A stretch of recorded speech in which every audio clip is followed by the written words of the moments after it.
Hey you guys, what's good? This is your boy Matto MTL, and today we're going to be talking about the most complicated love affair that I have with the sneaker in my collection. Super rare, super beloved, everybody loves this sneaker, but it is a pain in the ass to take care of. This is everything you need to know before you buy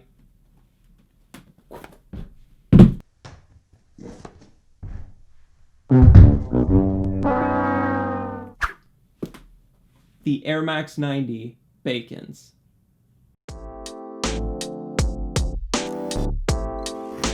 Now this is a very complicated sneaker to love. This sneaker has caused me the most headaches in my collection out of any other sneaker I've ever owned.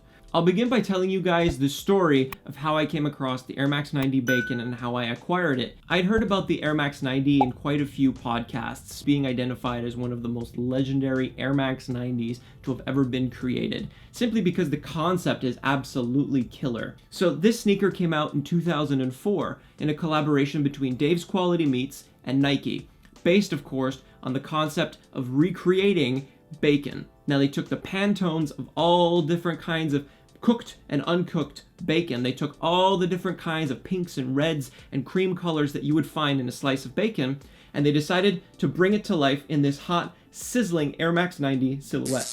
So when I heard about this sneaker, I said, I'm a sucker for concepts, I'm a sucker for stories, sneakers with stories, cool, crazy, wacky designs. So I said, I gotta find this sneaker, I gotta add it to my collection. So as I was perusing eBay for this legendary sneaker, I managed to find one in a size 9.5. Now, I'm a true to size 10. I didn't know how this would play out. I figured maybe back in the day, they used to make sneakers a little bit wider.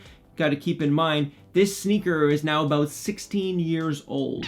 16 years old. That's crazy for a sneaker. And then when I found an original one without the original box, but it did come with the extra laces. These are like a cream colored beige brown type lace. So I put in my bid on eBay to win this sneaker.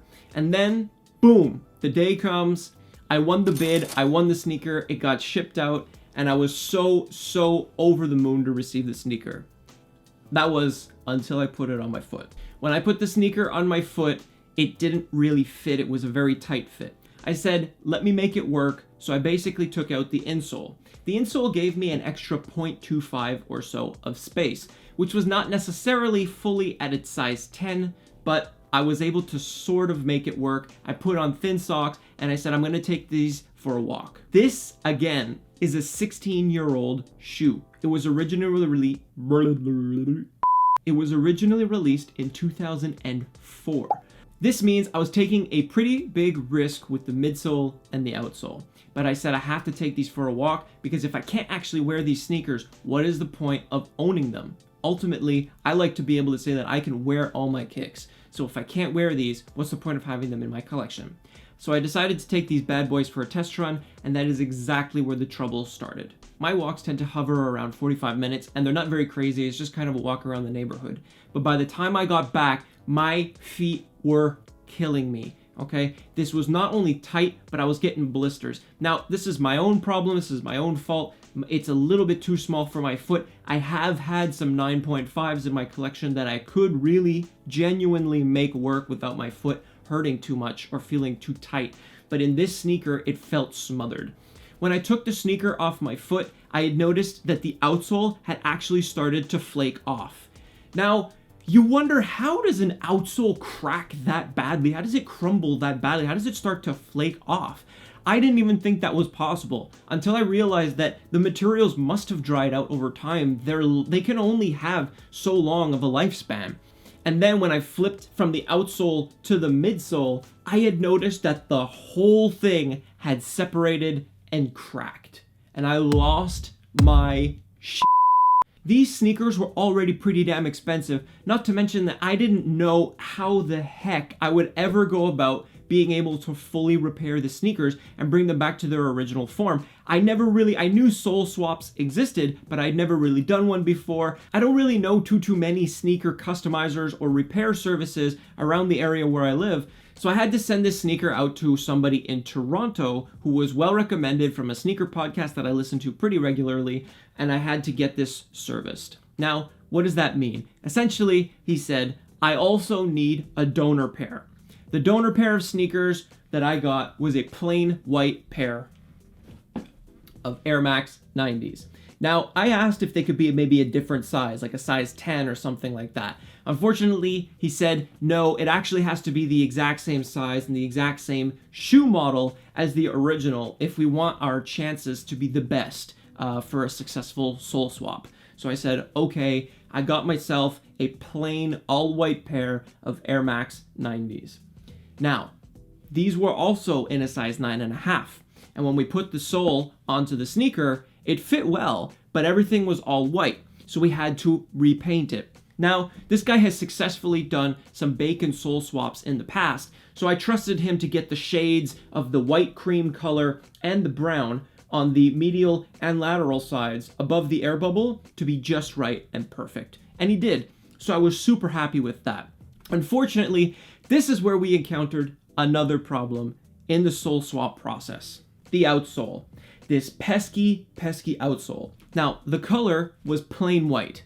There was nothing we could do about that. You can't really color the outsole in a way that's going to hold up over all the amount of walking you're going to do on it. I had two choices. I either leave this sneaker with the white outsole or try and get it as true as possible and find another donor pair to provide the brown outsole, which would have been closest to the original outsole that was on the sneaker. I bought this pair on eBay as well as a donor pair. Got them pretty cheap, and I had looked high and low for a pair that had a brown outsole that would match the original brown tone and brown color on the AIRMAX 90 Bacons.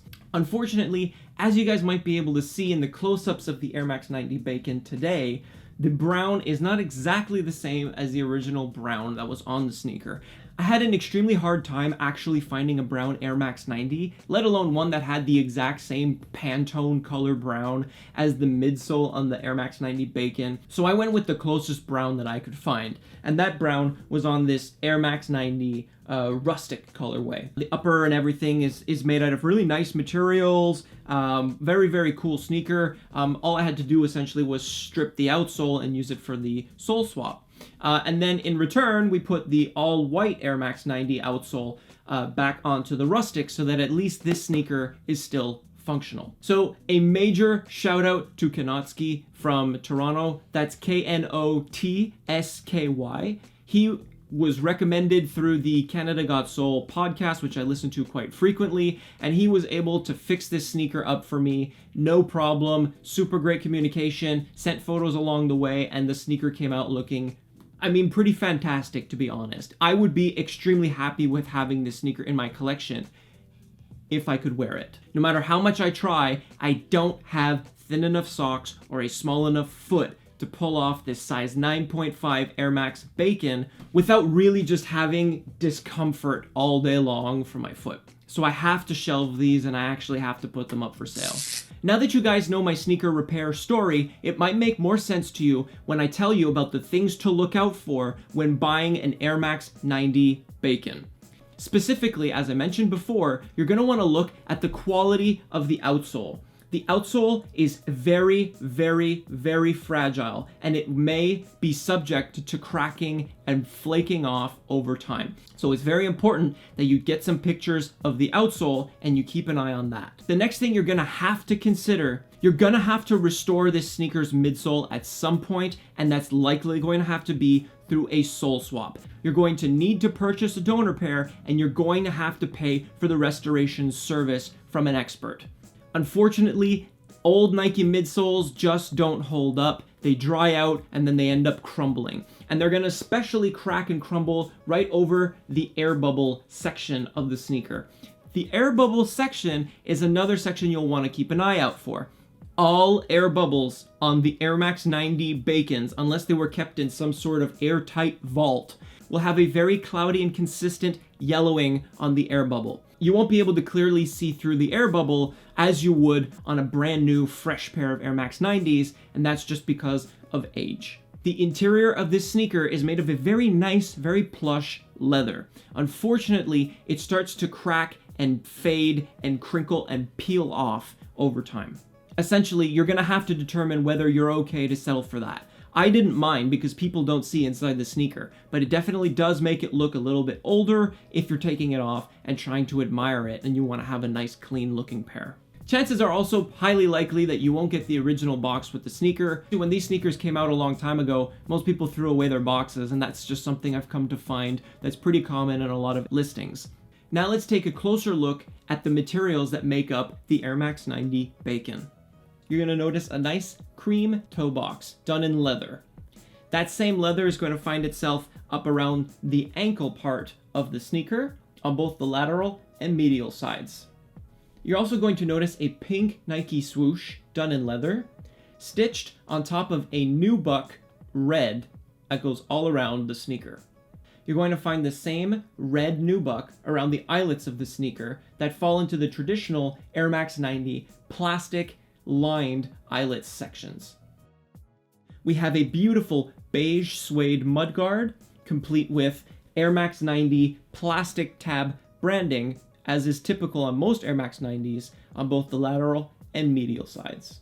Moving to the tongue, this is the one spot where you'll find some pink mesh material that's nicely padded with foam on the inside, leading to the interior of the sneaker, which is lined with a nice plush leather. The sneaker is complete with a red insole and light Nike Air pink branding. Traditional AIRMAX 90 branding can be found on the heel at the plastic tab portion with Nike Air in pink. The midsole is comprised of a nice white cream color as well as a brown midsection. The outsole is the same brown as the midsection of the midsole. Unfortunately, on this pair, as it's already been sole swapped, I found the closest brown that I could get, which is a little bit closer to a charcoal gray. And that's about it for the AIRMAX 90 Bacon. A cautionary tale for anybody looking to buy a 16-year-old sneaker today in 2020. Now, this is not just applicable to the AIRMAX 90 Bacon. I'm not trying to drag this through the mud. I really do love this sneaker. And with all the work and money that's been invested into putting this sneaker, giving it a new lease on life, it doesn't make any sense for me to do that again for any other old sneakers. So I'm going to be applying this to the rest of my sneaker purchases moving forward. So I hope this video was helpful to you guys. If anybody's considering buying a pair of AIRMAX 90 Bacons, hopefully now you're a little bit more aware of what's going to come as you add these in your collection and as you wear them over time. Let me know in the comments below. I definitely love to see some of the older AIRMAX 90 models that you guys are debating but having a hard time justifying. If you guys enjoyed this video and found it helpful, please don't forget to like, comment, subscribe. It really does help the channel, and it's really important for me as somebody who's got less than 1,000 subscribers. It really helps push the limit so that I can actually have this channel monetized. With that said, remember you guys, wear your kicks, take care of them, including restoring them if that's what it needs done. And don't forget to have a great day. Peace, guys.